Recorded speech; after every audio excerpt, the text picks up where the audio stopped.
Let's see, I'm live here. There's no one joining us yet. This is the third show I've done with Malika.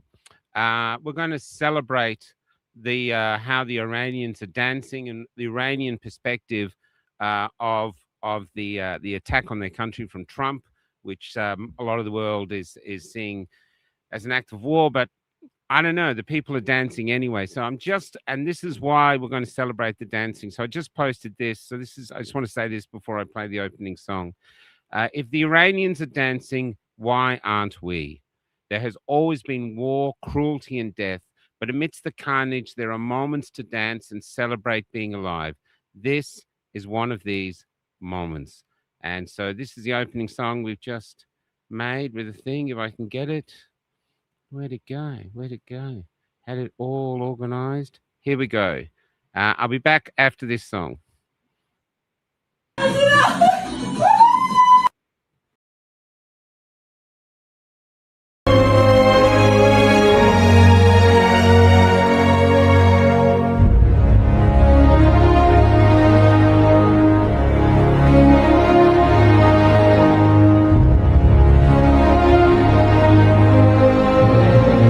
Iranian here. I'm watching a lot of people suddenly feign a lot of outrage over the Israel and US strikes on regime sites in Iran. Question, where were you when the regime slaughtered tens of thousands of Iranians in a matter of days? Where were you? Where were you when the internet was shut down in Iran and Iranians were arrested, tortured, forced into confessions, and thrown in the streets in body bags? Where were you? You were silent. So spare us this performance of yours. We are celebrating these strikes. We're celebrating while praying harder than ever that no innocent Iranian is harmed. And you're too privileged to have any idea of what that emotional split even feels like. You take for granted your right to criticize your government every day, freely, while Iranians are bleeding, dying for that same right. So if you can't celebrate for us, if you can't be happy for us, if your hatred of Trump and America and Israel is louder than your concern for Iranian lives and Iranian freedom, then at least have a shred of enough decency to know when to shut the f*** up, take a seat, and stop speaking over Iranians.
Okay, let's get Malika on. Sorry, I got a lot of videos here, so I've got stuff all over the place.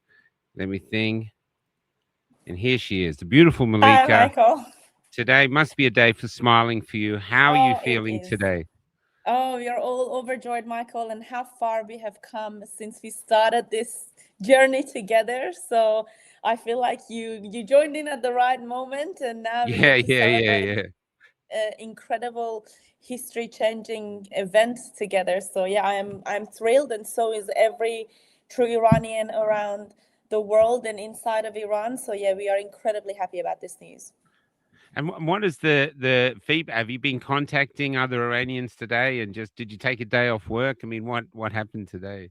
Well, we got the news Saturday night, more so towards early Sunday morning, and we immediately contacted each other. We were like, "Is this real? Like, are we joking? Like, did you all hear this?" And they were like, "Yep, it's confirmed. We've all heard it."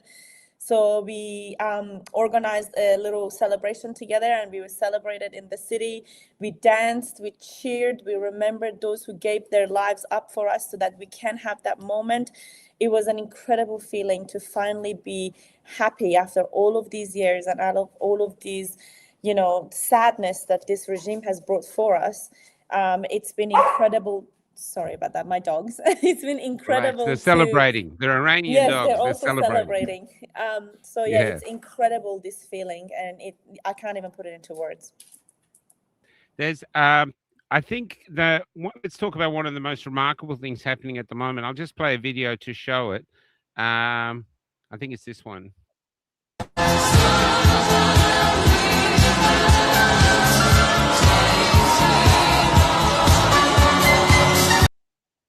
We have this remarkable thing going on. I mean, the world's crazy at the moment, but now it's crazy because I can understand the Americans' point. Why have we attacked another country? So I get it. We're going to war. Why are we going to war? I get it. But the Iranians are dancing. The internet, my social media is just full of Iranians dancing and celebrating what's happening. So have you come across that, or what are your thoughts on what's happening there? Yes, well, mostly it's been online, to be honest. Most of these videos that are coming out about people trying to be upset for us and trying to be, defending Iran's honor and, against all these missiles and all these attacks. But most of I've seen online, not really in person a lot. But what I can tell to that is that it's incredibly frustrating as someone going through this and seeing how happy we are, and for them to be sad for us. This is like, I actually made a video about this morning as I was driving to work because of how frustrated I was. And I mentioned in my video, and I said, look, when you define someone who's an activist, when you look at someone who's advocating for people's, needs, let's say whether it's feminism, whether it's, anything, it doesn't have to be gender related or anything. But when you're advocating for someone's rights, what you're trying to do is echo their voice, be their voice, and try to get it out there when people are getting oppressed and they're not able to speak up. Like, for example, in Iran, if you speak up, you're going to get oppressed, you're going to get cracked down and, possibly killed, most definitely killed. And what's funny is that all of these human rights activists are trying to echo the exact opposite of what the Iranians are saying. So do you have your own agenda that you're trying to, get across here? Because it doesn't look like you're trying to be our voice, because our voice is clearly saying we are very thankful, we are very honored that finally someone took a, chance on us and was able to help us out of this oppression. And we've been calling for President Trump to, intervene. We've been calling for Israel to intervene, and they've finally done it. So now everyone is celebrating and literally thanking. Like, if you go over the, major news outlets, or even, for example, President Trump's major social media, or even, Netanyahu's social media, every Iranian is thanking them. They're like, thank you, President Trump. Thank you, Bibi. We call him Uncle Bibi. Like, we love the fact that, they came to our rescue. And another thing that I must add is that a lot of people go, oh, you think Americans, do this for your sake? You think that Americans don't want anything out of it? We're not stupid. We know that, another country is not going to do it just for the sake of us. Of course. Yes, a lot of lives have been lost, but no other country is going to risk their own, people being dead to help out another country unless there is benefit in it for them. But now we have reached a point where we have two very strong governments that actually can make a change in Iran, and they have the same goal as us, to overthrow this regime. We have a different agenda, they have a different agenda, but at the same time, we are merging our ideas of what we want out of this. And if their agenda helps mine, we're all for it. Like, we don't know what's going to come out of it in terms of, what President Trump would want out of this. But at the moment, his help is helping us. So we are incredibly happy about this. And you mentioned that that America would, Americans specifically would be like, oh, why are we getting into a war that we don't want a part of, or that it's not affecting us? But that's not true. This regime, like President Trump, has been continuously signaling to Iran that you cannot have a nuclear weapon, you cannot have access to that great of power to be able to then reach America and cause harm in America. So as you can see, or Israel, this is not just, this will affect American lives. So if he has intervened in such a way, you can't just say, oh, well, we're across the world, it doesn't affect. Well, no, because if I can guarantee you, someone like President Trump, if he didn't feel threatened, if he didn't feel like his people were getting threatened, he would not have spent God knows how much on this operation to be able to take down the regime. It's not like, obviously they've been in power for many, many years, and he, if he just didn't like Khamenei, or if he just wanted to help the Iranian people, he had 47 years to do it. So obviously right now there is information coming out of Iran about how powerful the nuclear weapons getting, and the fact that they don't allow people to come and inspect these nuclear weapons to see whether it's actually within the guidelines. They've been making nuclear weapons so powerful that it's actually used for nuclear weapons, against other countries. This is no longer for medicinal use. This is no longer for environmental use. This is to cause destruction. And President Trump's been over and over again mentioning Iran cannot have a nuclear weapon. And every time they go into, a talk, it comes out that Iran didn't want to, agree with anything. So it's like giving a child a lot of candy and then expecting him not to throw a tantrum. You did that, you can't. And now you can see Iran's tantrum. They said, no, you can't have it. And now they're bombing, UAE, they're bombing everywhere that America has bases, just because they can't reach America at the moment. But, it's like they're like a little child that's just throwing their little arms around, trying to cause as much destruction as possible. Why would you be bombing a residential area in Dubai? Why would you be bombing an airport? Why would, they're not military bases. They're not America's, military bases. So it's just a tantrum of, well, you took away something that was our power, which is the supreme leader. So now we're going to throw a tantrum and just see how much destruction we can cause. And this is exactly why a maniac cannot have a nuclear weapon.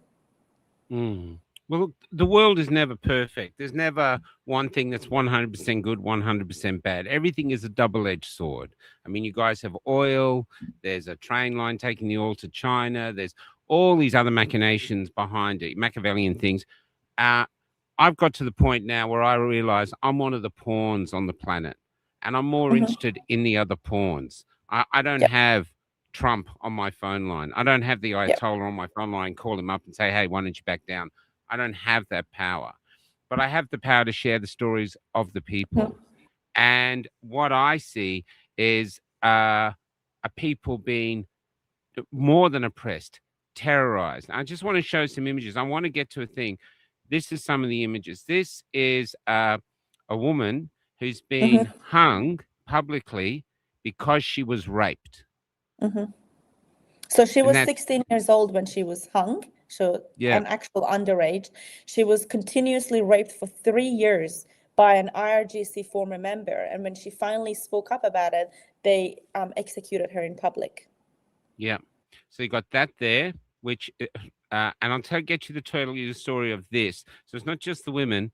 This, And I apologize for not knowing this before. I sort of knew about it, but it's like over there. We've got the problems here. And only because we were in a movement here and we were always trying to get international people to listen to us, that I finally thought, so I've done West Papua and this and others, it's actually thinking, well, it's our time to listen to the rest of the world. And we want them to listen to us. We're obligated. And so I started to do research, which of course is just Twitter and stuff like this. But look at this. Could you tell us the story of that? Oh, yeah, this is basically a public execution, and that young girl that you see there is actually the daughter of this man. She's 4 years old. So yeah, she's 4 years old. Yeah, and look how happy he is, because he knows that he's giving up his life for something meaningful, and that if you take away his life, his dignity will keep going, and his name will be honored everywhere, because his life was taken so wrongfully. And I mean, that girl has no idea what's going on. No, at that which is age. another reason why he's probably smiling. He doesn't want to scare her. So his final thoughts on the planet aren't for his own existence, which is just about to end, and who knows what he's gone for, but they're for his daughter. They're trying not to upset her. It just speaks of such human courage and stuff like this. There's another one I want to get to that I'm going to play tonight. But I'll just keep going through. So I've been getting so many coming through. And I think this was a woman who'd been arrested and jailed, and she wanted to talk about her experience. And it was shocking beyond belief. I couldn't process what she was saying. It was just so shocking to me. It might be in this. And then going through, now there's this artwork here. And I don't want to take any religion or stuff, but there's videos of this man, I don't know if he's speaking properly, and he's talking about women like they're like cattle. They're like sheep. And I just think this is I just can't understand as a man why you'd want someone in your life that's livestock. And I don't believe most men around the world, from when I see the men dancing, want that. It's a strange ideology to me. But could you share us what this woman is saying? Because this woman is 80s. So I'll just look for the other thing. Could you share us what this woman is saying? Sure.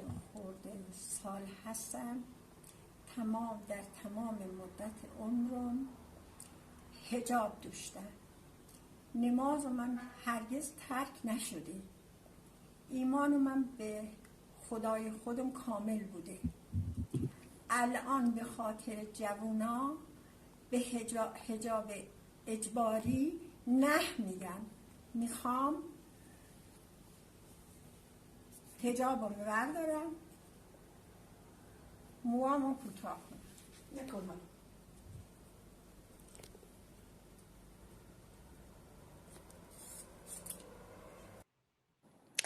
So basically, this is a lady who says that I've been loyal to my faith, and I've been loyal to my religion, and wearing my hijab and my head coverings for all my life, and I've never missed a prayer. But now, because of my young generation, I want to say no to this forced hijab. I want to say no to this forced head covering. And I also want to cut a piece of my hair in honor of the women that lost their lives. This is incredible stuff. This is beautiful stuff. This is, I'm going to warn you that this one now, this is life-changing stuff. What this next going to share here is it'll probably be the, Malika will have much worse stories, but this floored me. Have a listen. Especially if you're a man, but I would appreciate it if you watch the whole video through. This is a testimony from a young girl who was arrested and detained by the Islamic forces during the protests. This is the reason why we ball our fists and we are not going to stop fighting in every corner of the goddamn world until we win. In this lifetime or the next, every single one of you little rats are going to fucking pay. I promise you. تجاوز گروهی به یکی از نزدیکای خودم. اون شبی که ما رو بردن انداختنمون توی یه سوله. قبلش هم خیلی کتکمون زدن. در حدی که فکر کردم دیگه قرار نیست فردا رو ببینم. یه دخمه تاریک بود. من اولین بار بود بازداشت می‌شدم. فکر می‌کردم قراره ببرنم زندان.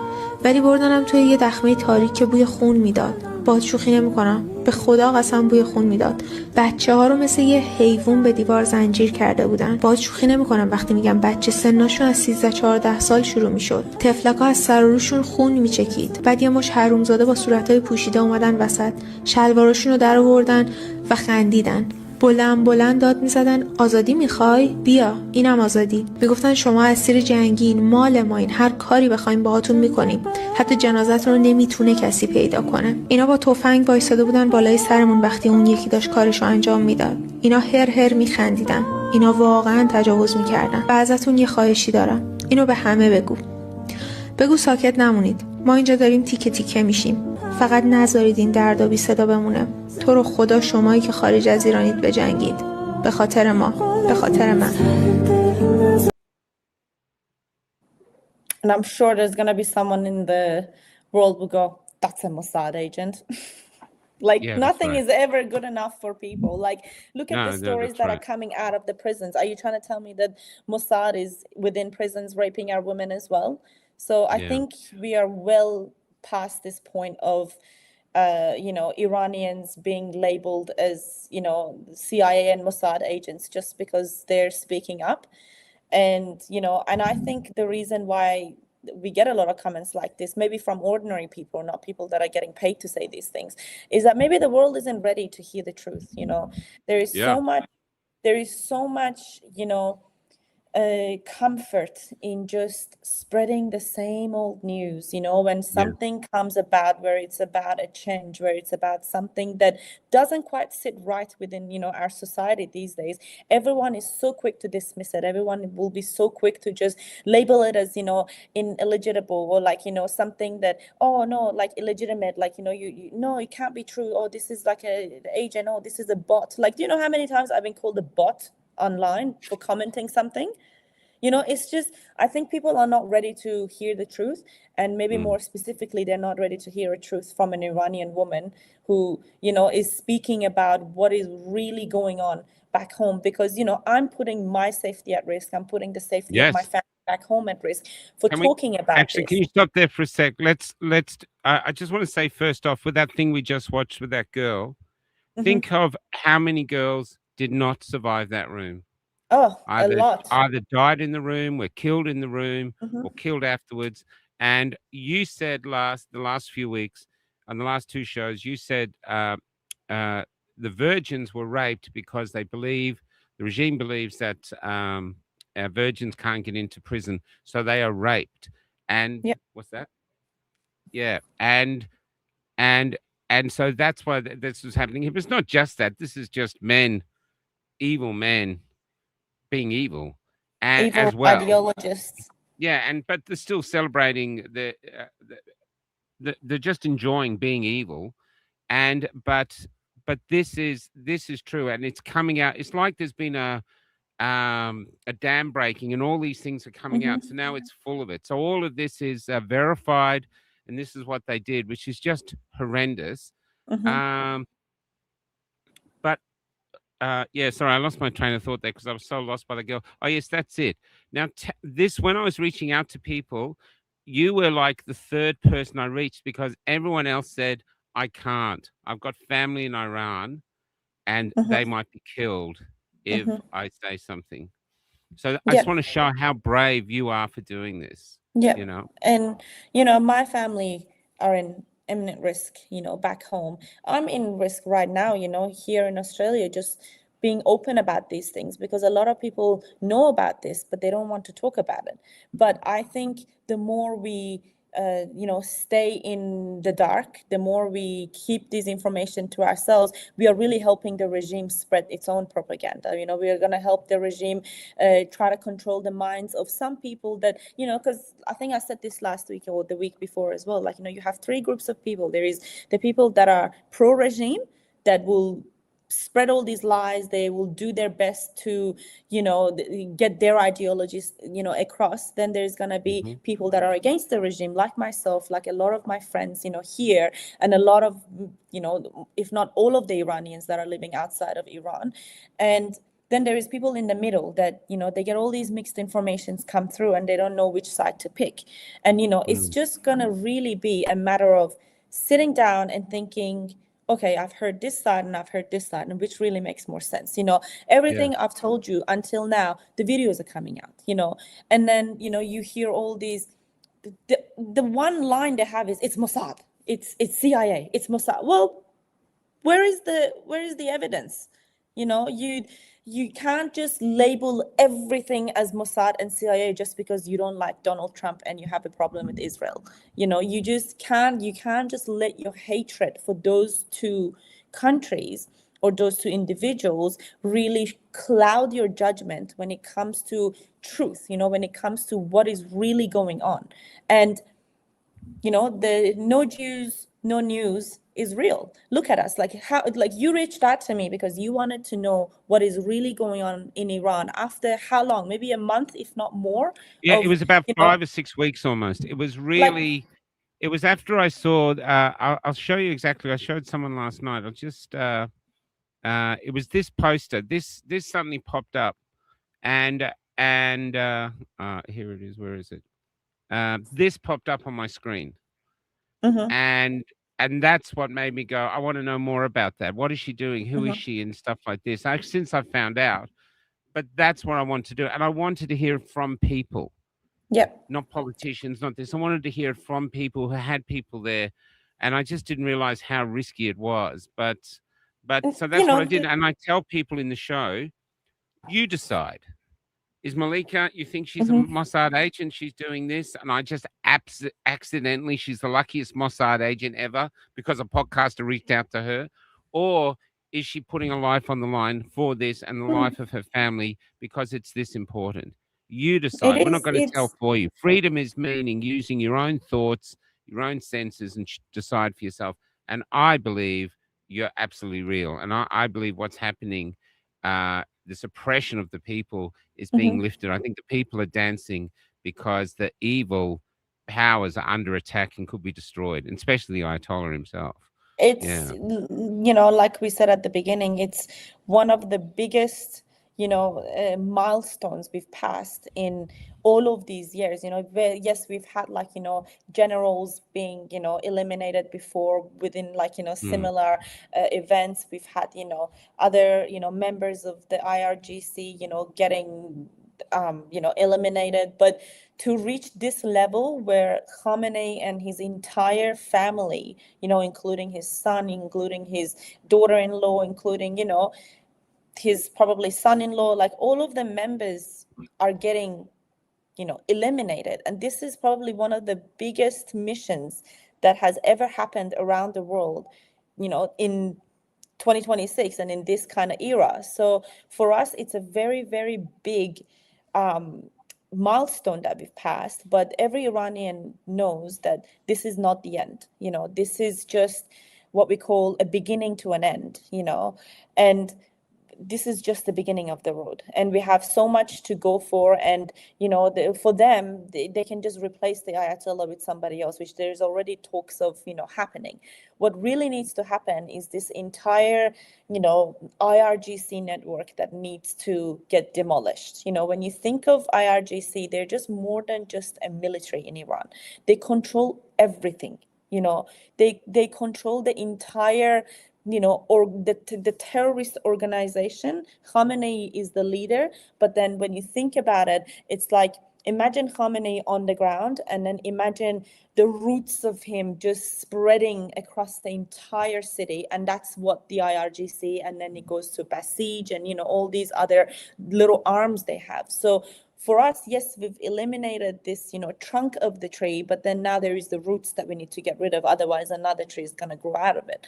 So for us, yes, we are celebrating. We're incredibly happy, but the entire network of IRGC needs to demolish. Otherwise, we're going to see the same thing again. So that's why Donald Trump and Netanyahu have put out the word that we are going to, eliminate as many, generals, as many important people that are back home as we can, but then the rest of it will be up to the people to, take To rise up. over and yes, to rise up and be able to, finish the job, because they can, they can only help so much, and then it will be up to the people of Iran to take back the regime and, to then decide their own future.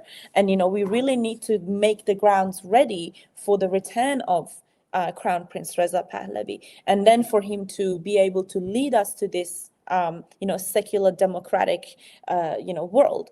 And until then, we need the military intervention. We need the help of people, that have guns, because right now the funny thing that's going around is that they say that the Iranian regime is too afraid to even arm up the people to fight against America, because they're worried that the guns are going to get turned around on the regime itself. So they can't get the help of the people, because right now, for example, in Australia, if there was an attack, and the army wasn't sufficient, they'll probably put out a call and say, we want people to join and we want people to start serving and start helping. But Iran can't even do that, because they're just too afraid that the moment they arm up the people, the Iranian regime is going to be the first one to go.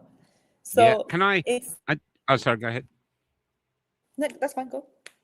I just want to read out this. At the same time, millions of Iranians continue to demand democratic change. I believe Australia should take a principled stance by recognizing Reza Pahlavi, how'd I do? As a legitimate voice for democratic transition, by openly supporting the Iranian People's Movement for freedom and human rights. I saw a senator today do that. A senator stood up and said we should be with the Iranian people. For what reach I have with the Iranian people, I just want to correct a thing. I said that they were raped so they couldn't get into prison. They were raped so they can't get into heaven.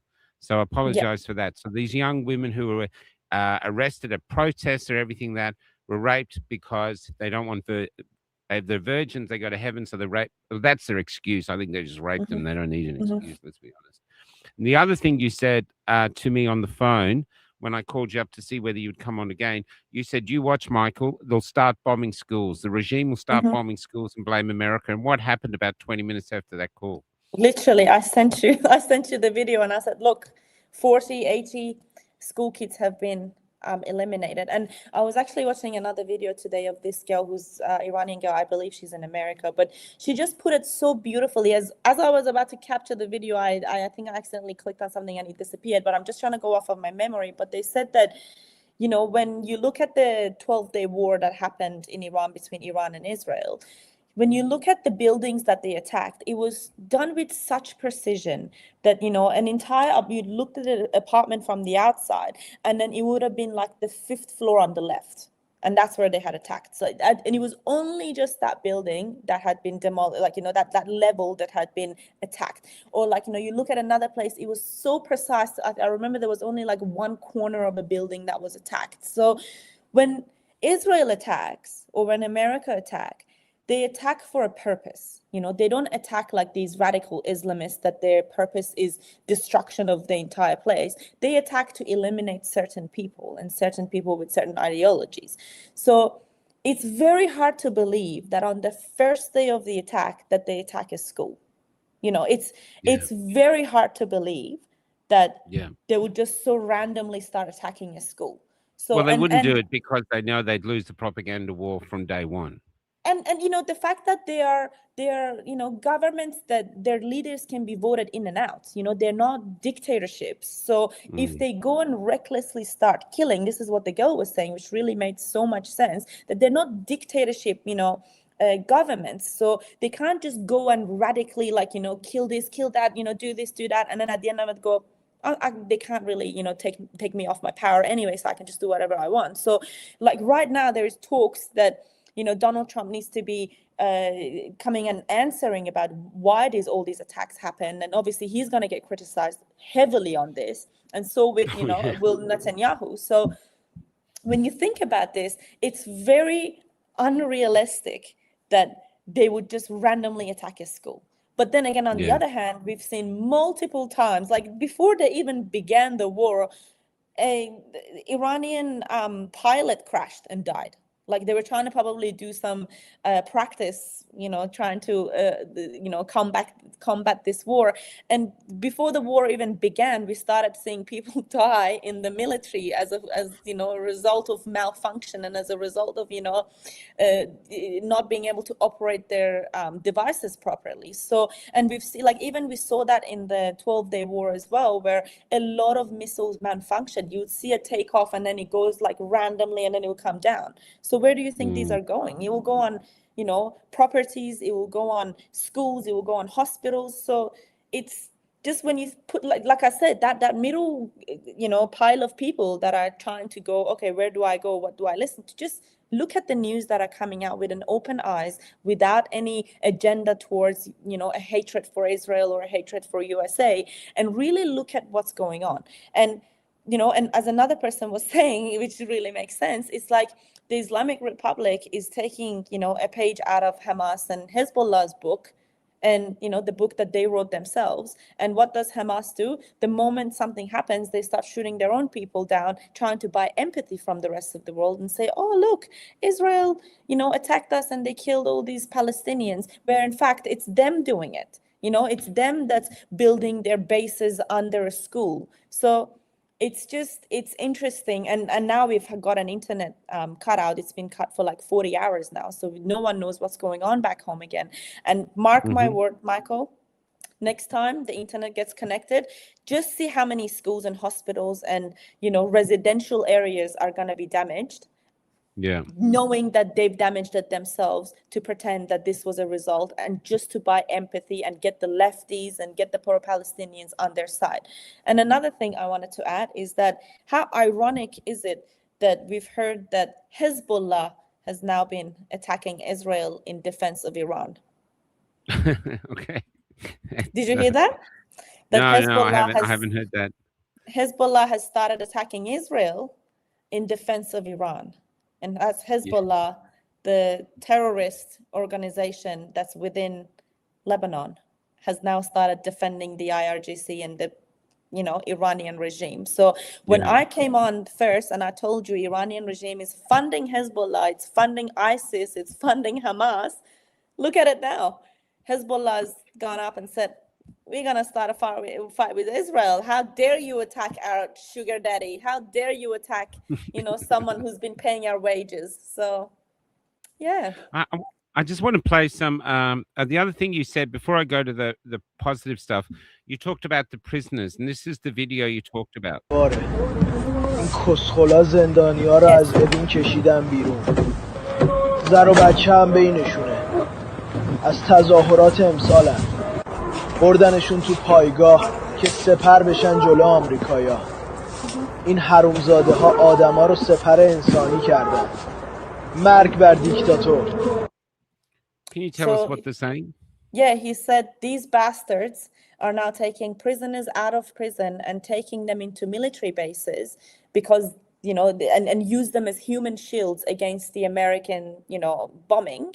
And then basically pretend that, oh, look, all these innocent people died because of, America's strikes. And also they're too busy trying to defend themselves against these, bombings. They don't have time to go out there and kill our people. So now they're trying to, get American, bombs to do the job for them. Because like I said, again, see, this is just proving my point.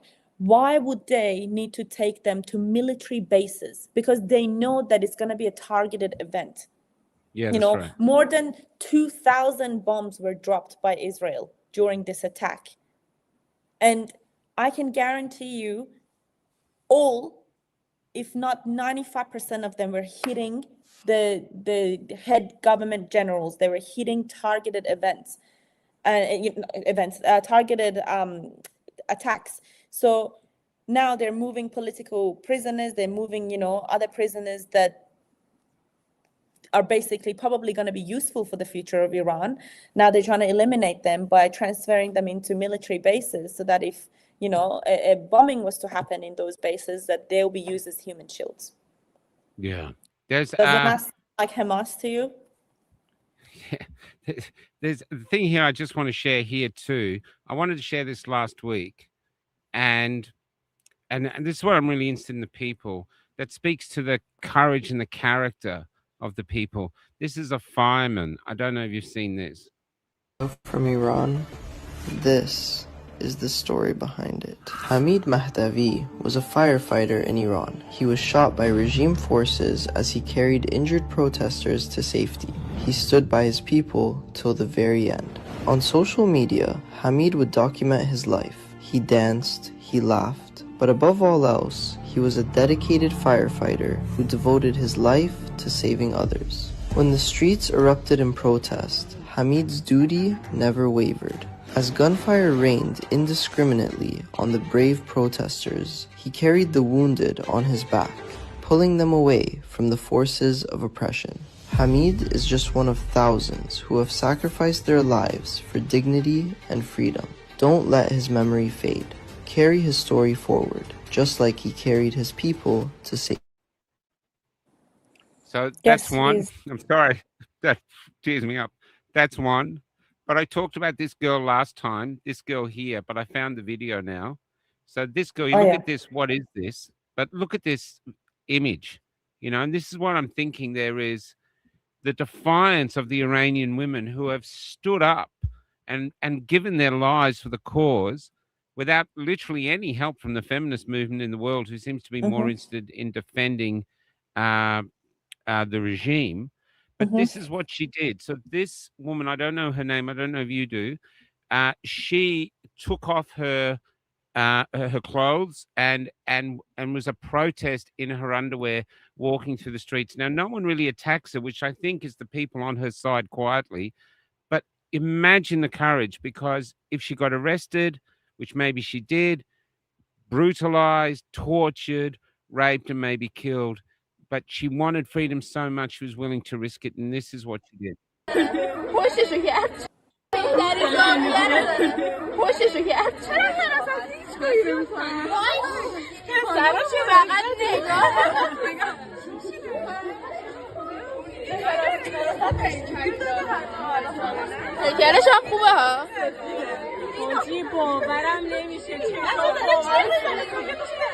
So they're filming her secretly.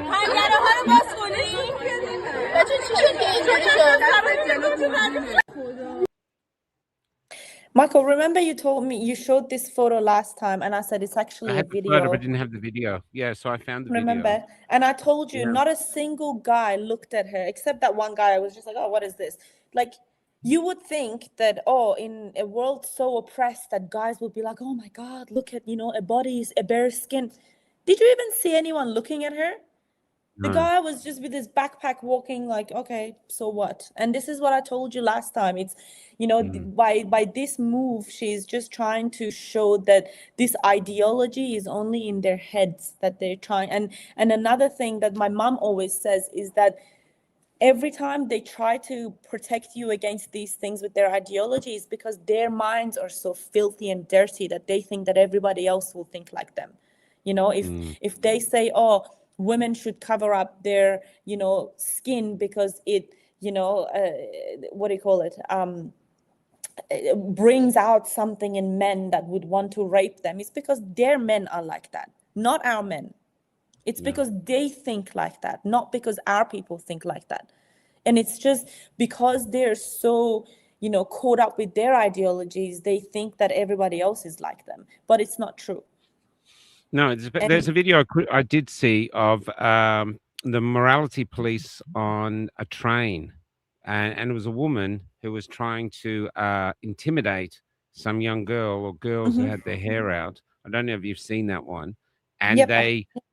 the people on the train, the women, shoved her off the train.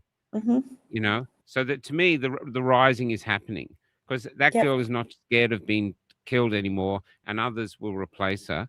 I want to play this. Oh no, I'll play that later. This I found, which is really interesting, because this must be in the memories of most Iranians, even though you, Malika, weren't born in this time. But it was Iran in the 70s. Too beautiful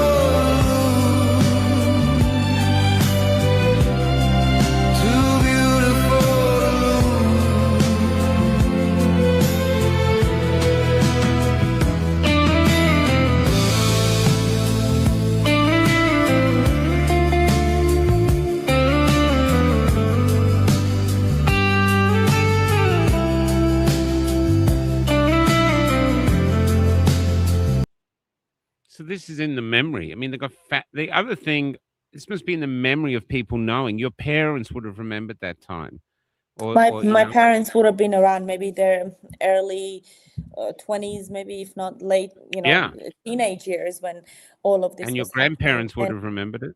oh, absolutely. Yeah, they're just, and I remember my granddad always used to tell us about these stories that, oh, back when I was younger, it was like this. And, we could only imagine because, we never had access to these kind of videos, that, as a, very young person, you were very limited with your internet access, especially in Iran. So now that you come out of it and you're like, wow, this is what we've missed. And another thing I wanted to add is that, the reason why people are tolerating this regime less and less is that we're getting educated.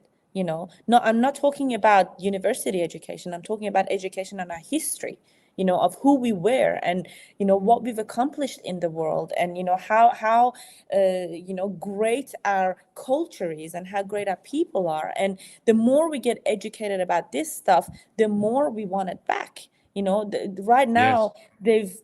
they've completely demolished our history, and they've tried to wipe our history away by trying to make every young person believe that Iran was always the Islamic Republic of Iran, but we weren't. And I think this is one of their biggest failures, is that they may have been able to fool my dad when he went around his time and around those kind of eras, but you can no longer fool people that are young and they're striving to do better. They're striving, to have a great future, and as well as knowing what they've had. So you've, mixed two powerful things together, and, they no longer are willing to stay oppressed. They're no longer willing to bow down to this regime. And now they're saying, you know what, I'm ready to stand in front of your live ammunition. I'm standing in front of your bullets, trying to take back this freedom because I know what we used to be, and I'm not accepting what you're trying to shove down my throat. And I think this is one of, regime's biggest failures, because people got educated. And I think this is what they were afraid of all this, time, and, with limiting education and with erasing all our historical places like Takht Jamshid. It's literally non-existent, and like they've demolished it. They allow people to go and take pieces of it. They allow people to walk all over it. Takht Jamshid is one of the biggest historical reservations of our history. And people can correct me if I'm wrong, but from what I know of it is that's the takht means the bed, or like where the kings used to sit. And back then that area had a lot of like poles, had like a what do you call it, where do the kings live, a palace, where like a palace, it had a lot of like poles and everything. So the story is that once a year the shadow of all these poles, like the poles would align, and that's how the Nowruz was created, like the new year was created. So only once a year, all these shadows would align, and that would mark the start of the new year. So this is a history for our people, and they've literally like demolished that area. That that area was used, like where it used to be a palace, and they've completely, it's gone. So they tried their best to get rid of our history, but people are too smart these days, and they've studied about it and they're not accepting it. You still there? Seem to have lost you. Just Yep. Yeah, no, I'm still here. Can you hear me?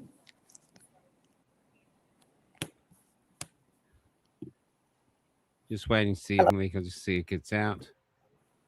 Yep. Are you there? Sorry, we just had a Starlink mishap there. Oh no, it's yeah. all right. Look, the other thing too, this is another really important to listen to. This is the lessons of your time, because so these were women in the 70s. Here they are.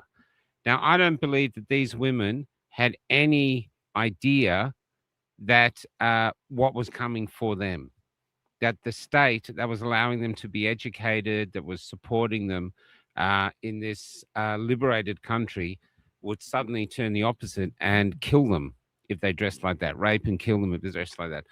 That was coming. Now, I don't know if it happened straight away, but basically a new ideology, a new belief system came in with the Iran revolution. The Shah's gone, Ayatollah Khamenei comes in, and I think if I'm only going to guess this, but I'm suggesting that a lot of people thought, look, just stay quiet, it'll pass, and basically let's just comply, and it doesn't pass, and it's 47 years later now, and the people, the children of those women, or the grandchildren of those women, are now fighting for the freedom that they basically, I wouldn't say surrendered, they're facing real bullets. And now it's real violence to restore liberty.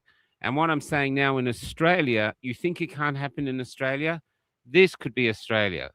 This could be them. It can happen anywhere. Yeah. And it happens through basically an ideology rises up. It's a bit crazy. Everyone thinks it's nuts. Ignore it, it'll go away. It doesn't go away. It infects It doesn't. society.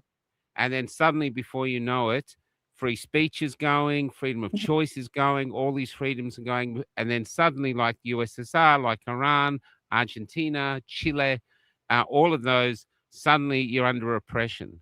I had a man from Chile used to march with me early on in the COVID lockdowns.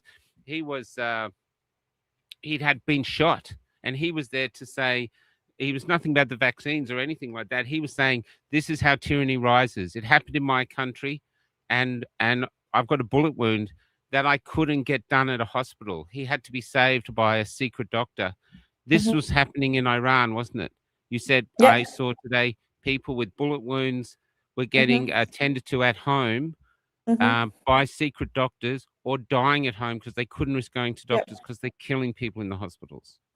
Yep, they the number of mothers or fathers or individuals that had to keep ice next to the bodies of their loved ones till the morning because they were just too afraid to even attend somewhere that they can bury the dead bodies. Like it's horrific. The news that are coming out, it's horrific. And to think that now people are trying to tell us, don't be happy about the loss of Khamenei because he was such a great leader. It's ridiculous. It's like you're trying to tell someone who got out of, or someone who used to live in an abusive home and now the abuser is gone, to say, oh, well, no, what a great man though. Like, they lived, with you all these years. Yeah, but do you know how we lived together all these years? Under oppression, under, severe torture. And I actually found myself the other day thinking about this. And I said, if I was in Iran, I would have definitely been out on the streets, like protesting. They would, like, I have no guarantee. doubt, Malika. And I was thinking to myself that if I was back home and I was protesting, I would 100,000% would want to be dead than be in one of their prisons, because the torture they put you through, the stories that are coming out of what they're doing to these prisoners is horrific. And I would have 100% want to be dead. Like, it's ridiculous. But now we've got good news. Khamenei is gone. Now we have to prepare Iran to get rid of IRGC for good, and to prepare the grounds for the return of Prince Reza Pahlavi, and really start working towards, this democratic government. And another thing was, I did an interview with 7 News over the weekend when they attended one of our celebrations. Oh yeah, I saw that. Yeah, so they've attended one of our celebrations, and just out of curiosity, I went and read some of the comments that people had put on there. And just as far as I read, I can't say this was for all of them, but maybe 85% of them said, oh, good, now they can go back to their home then. They can go back home and, be in their free country now then. And the first thought I had was that, first of all, it is known that Iranians are one of the most successful immigrants around the world. So you very rarely would come across, are you there, Michael? Yeah, I'm listening. Oh yeah, sorry, your picture froze. So you would very rarely would come across an Iranian who's not successful. So whether that's in business, whether that's in health, whether that's in, the justice system. So Iranians are incredibly talented and they're incredibly hardworking. So when you turn around and say something like that, then all I can say in return is that no worries, once Iran is free, I can guarantee you at least 75 to 80% of people that are living outside of Iran will return home. And that would mean the loss of businesses in your country. That would mean the loss of nurses, doctors, lawyers, engineers, a lot of people that are talented are going to go back to Iran. So and I honestly don't blame the Western world, or let's say Australia in this sense, for thinking like this after seeing all the pro-Palestinian protests and what they are capable of. I don't blame them for thinking like we are like them, but I can guarantee you that we are nothing like them. We are known for being extremely peaceful during our protests. We always clean up after ourselves. We respect the police. We respect the land we are in by holding up their flags high. We respect the land that we are in by playing their national anthem before starting our protests. We always pay respects, to the Aboriginal and Torres Strait Islander people. So we are incredibly grateful for the country we are in now that's hosting us,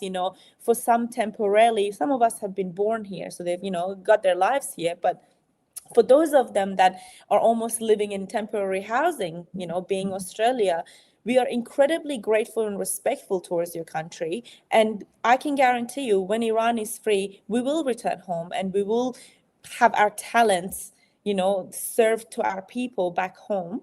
And that was just the message I wanted to get out, that I understand why the frustration after seeing all the pro-Palestinians and what the lefties have achieved so far with their protests, but we are nothing like them. And when we get a chance to go back home, we'll all go back home. I think that's, to be honest, the thing with migration at the moment, we're a country of migrants. I'm a migrant. Most people you would see are migrants, even if the third or fourth generation. We are people building a new country that we've come from anywhere else. No one's lived here for 1,000, or the Aborigines. No one's lived here for 1,000 or 100,000 years. At the moment, though, there's too many migrants. The Prime Minister is bringing in thousands. It's at a number, and because people are going hungry, because there's no houses, they can't rent a house. I'm in Perth at the moment. I found out there's only 2,000 houses for sale in all of Perth. So this is why people are at that way. Really, they're fed up with the government. But I just want to get back to my point about what can happen. This is why they say democracy demands vigilance, because if you remain silent and compliant, then all you'll be is a spectator to your own onset of your own tyranny. And this is why we have to challenge anyone attacks free speech, anyone attacks freedom of choice. These are weapons against tyranny. And they always got good excuses why they got to take them away, but you can't take them away, because you'll end up like this. Now, I want to show you something of hope, though. So that I showed you that poster that got me interested. And I just want to show you this. So this is the original video that became the poster. She's incredibly cool. This could be you. I don't know if you smoke. So that became that. And I was thinking in my heart, please don't let her have been caught and raped and tortured and all that. And then I found this today. She's alive.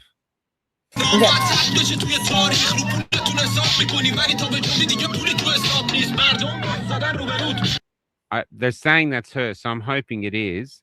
I believe that is her, and I think she's actually not even in Iran. So I think she started this movement. I found out that she's actually not in Iran, but she did inspire a lot of people in Iran to start this, a symbol of lighting their cigarettes with the Ayatollah's picture. But I'm just glad that she wasn't in Iran, so that she could actually freely make this, move and make it as symbolic, as beautiful as she did. So yeah, it's fantastic. A lot of people, all of the Iranians are celebrating. My friend George Keswick has a comment in his book, The Chemist Whisperer, which anyone in the thing you should look to buy. The thing that he has is a saying that says, no one can do everything, but everyone can do something. And she's evidence of that. She has a dance, she lights a poster with with a cigarette and starts literally a movement and becomes a symbol of freedom. So this is where we are in our time. And this is really what it is about, Michael. Like you said, no person would then have the single power to get up and, do something overnight. But, it's like, when if you want to lift up a large cloth, let's say, if you just lift it from one corner, it will fall from the other. But if you want to lift this up, in a uniform way, every person needs to grab a corner and you lift it up all together. So, and this is what we are trying to achieve. I'm here, doing an interview with you. Someone's burning the flag with their, cigarette. Someone's doing another news, interview. Someone's, starting a movement in schools by, let's say, holding memorials for the son of the teacher. Another girl, is bravely stepping on the face of Khamenei at school. It's all these little, things that really combine it and shows the world that every person is trying to do their best, in the way that they can. So it's not about making an impact overnight. It's not about making such a big impact that, it overthrows the government. But, it starts from these little, acts, and then everyone will then hold a piece of this, cloth, and then it will get, risen up all together and not a single crinkle in there. So I think it's just, I love the symbols that are coming out, and I love that everyone's doing their part. How small or big, it doesn't matter. Everyone, especially people outside of Iran, they feel useless. They feel like they're not achieving enough. They feel like they're not able to help the people back home. And this is our way of trying to hold our corners and manage our corners and be the voice of our people in any way that we can be. Well, I think you're doing a splendid job. It's an honor to have you on. Is there anything else you'd like to say before we call it quits? No, I just want to say that we are happy. We are thrilled. We are extremely happy. If anyone tells you otherwise, send them back to the country they're from, because I can tell you they're not from Iran. Yeah. There's and I just want to say what I started with for those not listening. There's always been war and cruelty and death. But there's also been love and dance and song. And today, in these few days now, if the Iranian people are dancing, so should we. I know the future could be bleak, but right here, these few days, when these beautiful people, these ancient people are dancing with the freedom that they've paid with blood to reach, I think we should celebrate that too. Malika, I'm a huge fan. Yeah.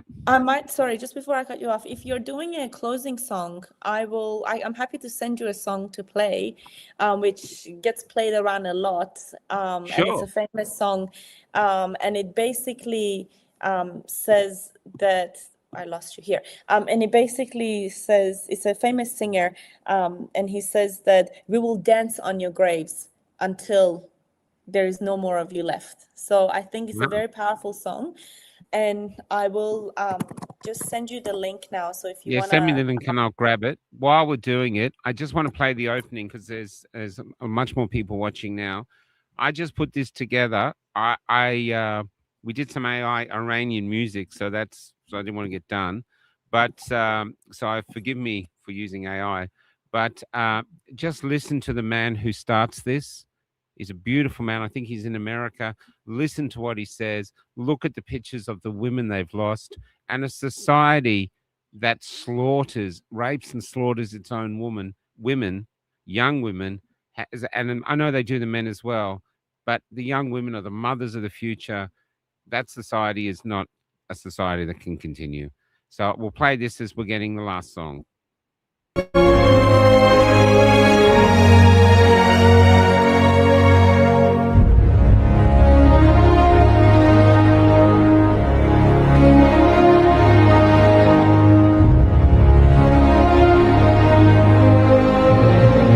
Iranian here.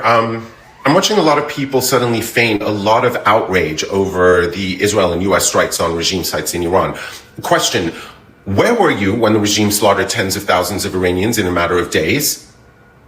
Where were you? Where were you when the internet was shut down in Iran and Iranians were arrested, tortured, forced into confessions, and thrown in the streets in body bags? Where were you? You were silent. So spare us this performance of yours. We are celebrating these strikes. We're celebrating while praying harder than ever that no innocent Iranian is harmed. And you're too privileged to have any idea of what that emotional split even feels like. You take for granted your right to criticize your government every day, freely, while Iranians are bleeding, dying for that same right. So if you can't celebrate for us, if you can't be happy for us, if your hatred of Trump and America and Israel is louder than your concern for Iranian lives and Iranian freedom, then at least have a shred of enough decency to know when to shut the up, take a seat, and stop speaking over Iranians. I just asked, where did you send it? Have you sent it in the private chat? On the private chat.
Can I ask, what is she saying? They found his body.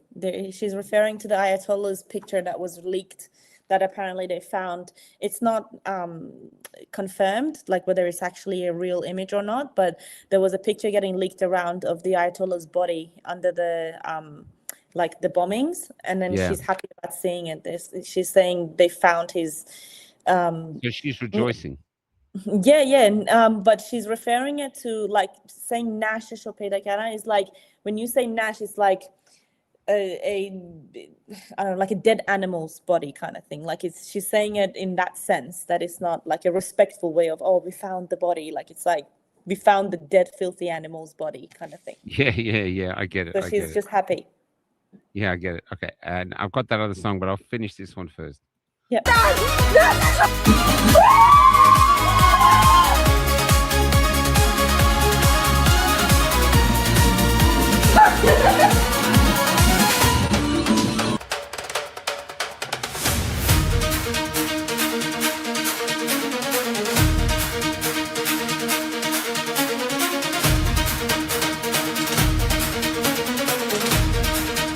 That guy can dance.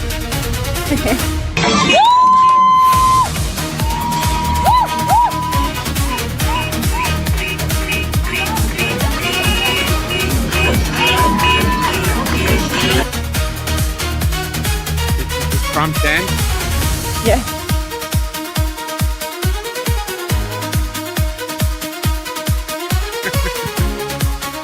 I want to dance.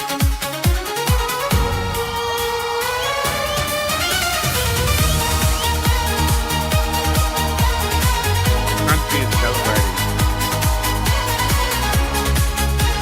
Look at this beautiful ballerina. She got out in the street to dance.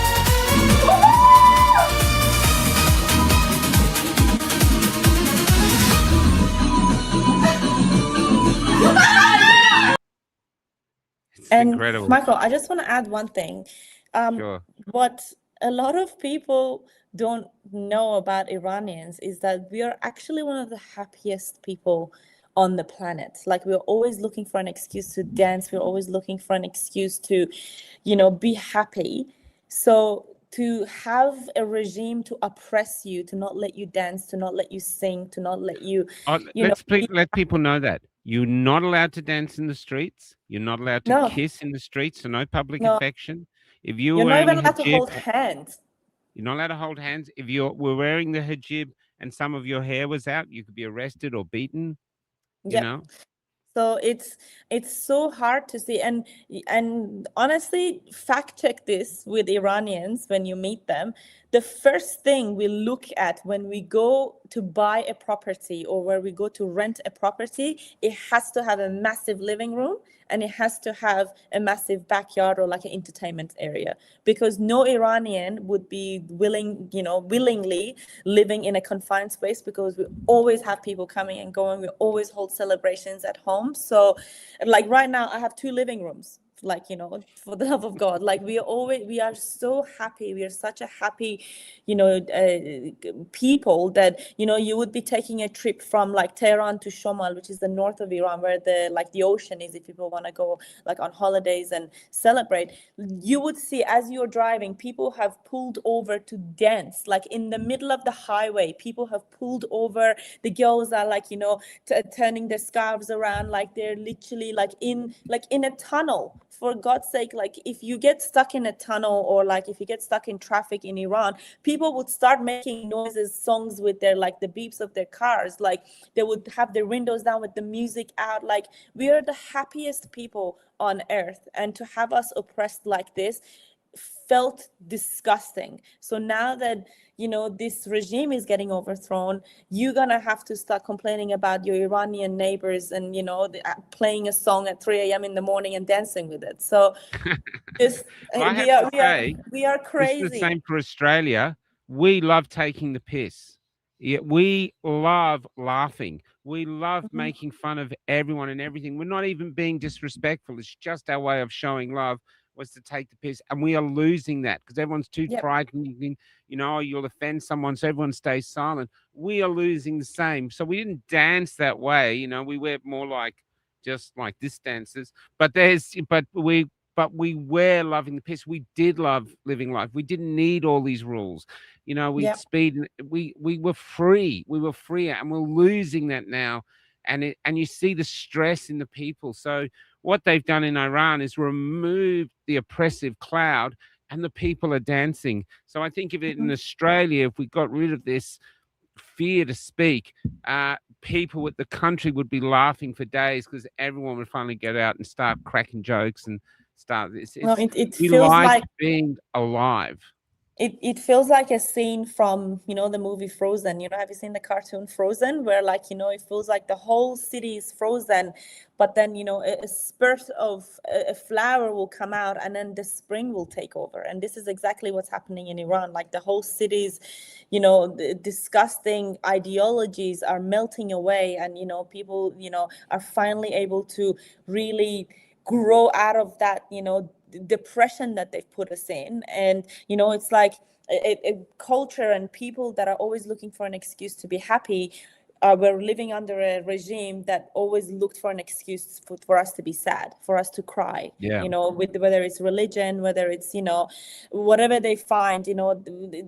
One thing goes wrong, oh, everyone now has to wear black and you have to be mourning. And Ramadan, when you think about Ramadan around the world, go to another a Muslim country. During Ramadan, they're celebrating, they're lighting up the streets with lights. There's a festivity of, like, then when you break your fast, you go and eat. In Iran, they'll beat you to death if they catch you, like, God forbid, take a sip of water. There's no lightings anywhere. It's all black. It's all like mourning. It's all death. It's all like dust of just death around the city. And then in actual Arab countries, where we are not an Arab country, but in actual Arab countries like Dubai, have you ever visited Dubai during Ramadan? It's like a light festival. It's like a food and light and music festival when you visit there. So to see how they've, tried to even change Ramadan into like a sad event where you have to be crying all the time, or you have to be, sad and ugly, and oh, don't shave, oh no, you can't take a shower, oh no, you can't do this, oh no, you can't eat. Like, they just made every excuse to bring sadness upon the most joyful people in the world. So I'm just glad that I'm alive, that well, Australians people were are known alive. as the joyful people. So, that's what we were pre-COVID. I mean, that you we have were a seen as song where you joyful. guys take off your pants, don't you? I don't know. there is a famous song where people, it's Oh, actually a thing. but the song was what the famous one we all relate to is "I Come from a Land Down Under," and that was who we were. When now Yes, we're but probably getting in trouble for saying that. apparently I in don't know about a weddings song you take there's off your a pants. well, it looks like I'm more Australian than you are. Yeah, well, maybe it's a new song that I missed. I just want to say this though before we go. Hey, Ben, this is exactly why separation of church and state is so vitally important, regardless of what the religion may be or the nature of the state governance. The founding fathers knew the danger of mixing the two. Beautiful Yep. comment, Ben. So we're just going to go out with this other song, but I just someone said here, I think it was Marty Max. Can you expand on the previous interview? He said Iranians are fighting for the whole world's freedom, which I think they are. But can you expand on that? Yeah, like I said, Iran is, far away from certain countries like Australia, America, all these other countries that people might live in there and be like, oh, it's not affecting us, why should we care? But then when you think about the proxies that Iran holds around the world and the power they hold around the world and how they can influence other countries into their ideologies. So when you think about, if Iran is free of the Islamic Republic, then Lebanon will be free of Hezbollah, and Palestinians will be free of Hamas, and so-called around the world. So when Iran's funding these terrorists around the world, if you cut away the funding, well then you see less and less terrorism around the world. Like when I take Australia as an example, previous to the recent one, the last terrorist attack in Australia was Sydney Lindt Cafe, and just picture the horrific scene that people had to deal with in Australia, thousands of kilometers away from Iran, whereas the guy that was holding people hostage was a radical Islamist from Iran. So when you think about these things, like, it's the whole world will benefit from a regime's fall that is now funding all these proxies around the world. So when I say us Iranians are fighting for the whole world, we are fighting with tentacles are hitting your countries. So when the octopus is dead, then you will also benefit from this. So hopefully that answered it. Well, I'm of the same thing. You're spreading.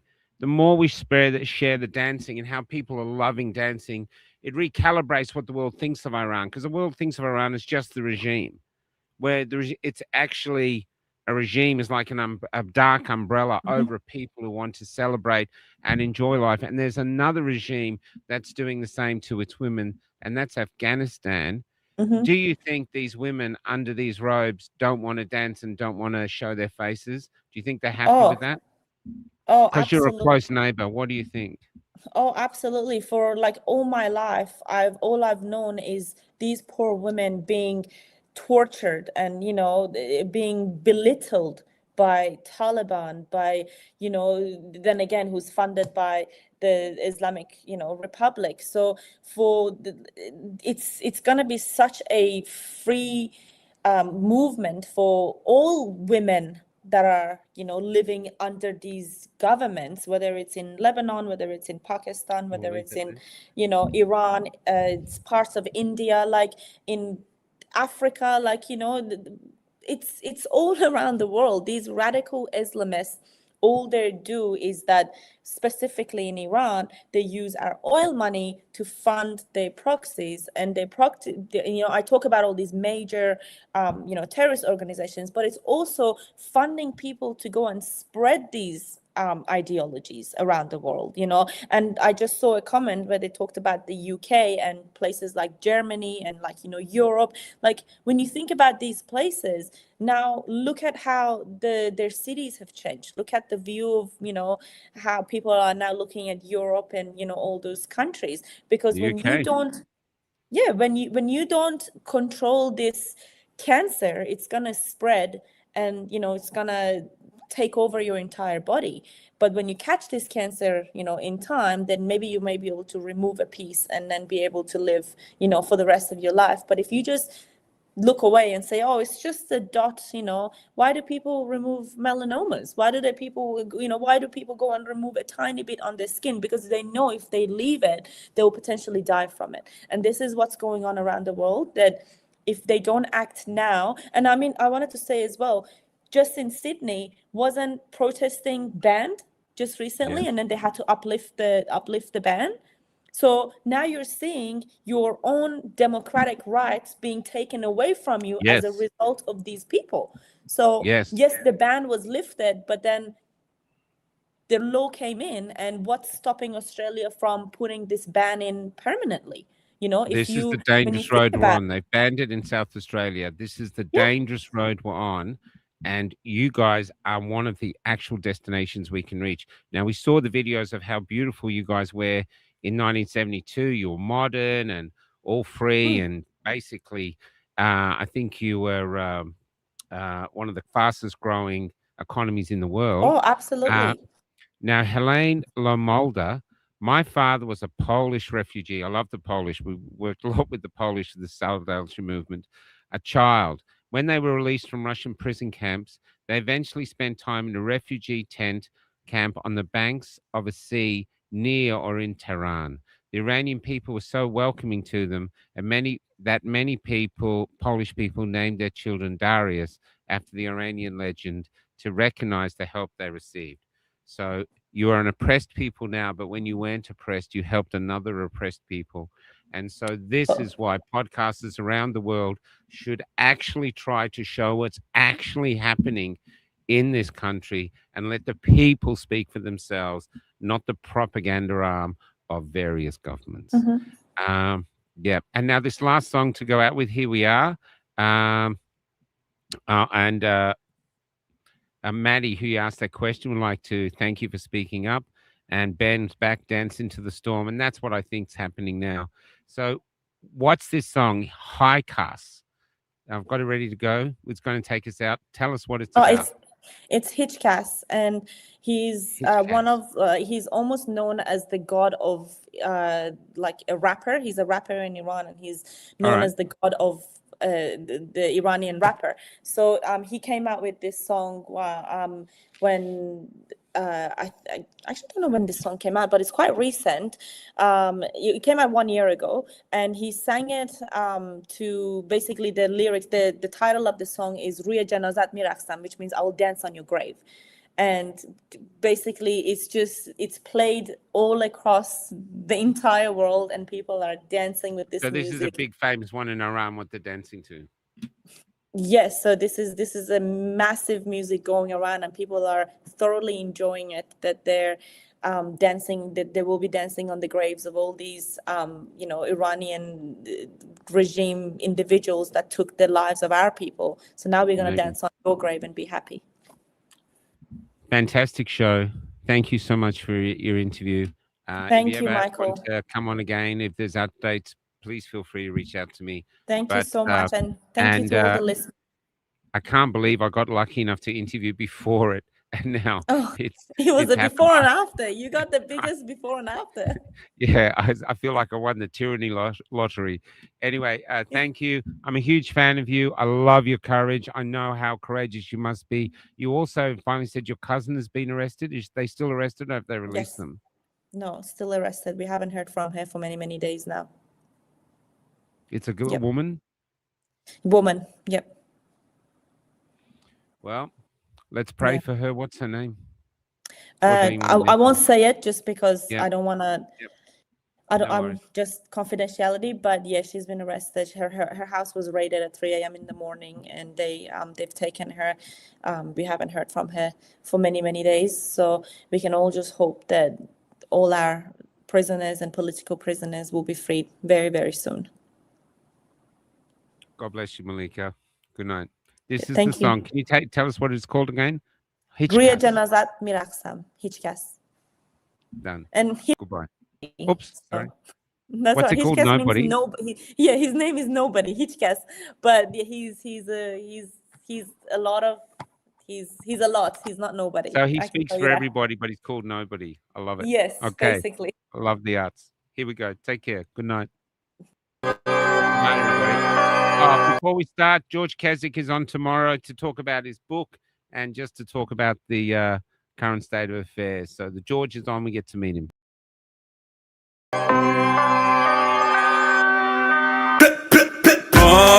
حالی میده میکشیمتون بالا بالا بالا بالا بالاتر عالی میشه ماشین پر میاد خالی میره جانی دیگه ساقی کی همه چی که داره قاطی میشه قشبامون داره خالی میشه جنازه بو قاضی میده بلی میزنیم با زمین یکی بشی جای لاستیکا روت بری به درک میمیری زر تو جعب تلی بری نمیدونی جای ما رو میکشیم زامنا رو میزنیم رو زمین قاسما رو آماده ایم میچکونیم ماشا رو روی جنازت میرقصم حالا میزنیم و میری سر بالا به این کار میریم همه بالا روی جنازت میرقصم حالا میزنیم و میری سر بالا به این کار میریم همه بالا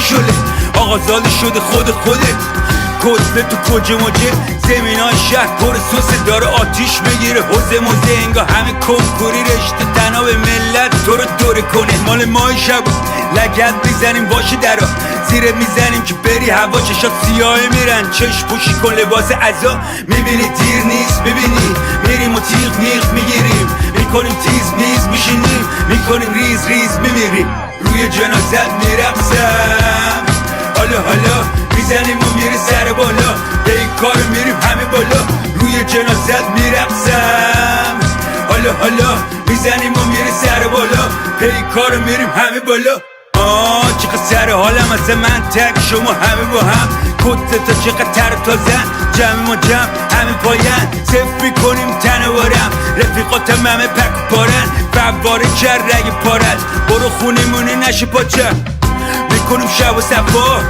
میگیرین شب و عزا میریزه سر تو بلا ملا بدنا میشه از سر و سوا دوا موا چیه ادا مدا مپا ساس فتا متا باجا ماجا بسیجی و برادرم میرن همه هوا روی جنازت میرقصم حالا میزنیم و میری سر بالا به این کار میریم همه بالا روی جنازت میرقصم حالا میزنیم و میری سر بالا به این کار میریم همه بالا روی جنازت میرقصم حالا میزنیم و میری سر بالا به این کار میریم همه بالا روی جنازت میرقصم حالا میزنیم